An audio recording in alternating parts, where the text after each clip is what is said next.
శ్రీనాథ్ అదే ఎట్నుంచి మొదలు పెట్టాలి అని. Srinath you start. Good evening Pawan Kalyan fans. జోష్ ఏంది, లోలో ఉన్నాం మనం. ఉస్తాద్ పండగ మొదలైంది కదా, కొంచెం సౌండ్ ఇవ్వచ్చు.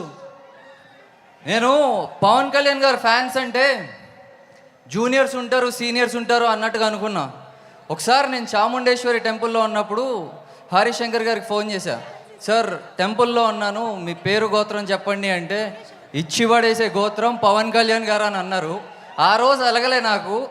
తిరిగిన ప్రతి గుడిలో నేను ఆయన పేరు అలానే తలుచుకున్నా. సినిమా ఇచ్చి పడేస్తుంది. మనం అందరికీ ఉగాది ఆల్రెడీ స్టార్ట్ అయిపోయింది, దాంతోపాటు రంజాన్ కూడా తోడైపోయింది మనకి. ఇంకా పండగలో మీతో పాటు మేము రెడీగా ఉన్నాం సెలబ్రేట్ చేసుకోవడానికి. ఇచ్చి పడేద్దాం ఈసారి. Thank you so much Srinath, thank you. And yes, ఎవరు నెక్స్ట్?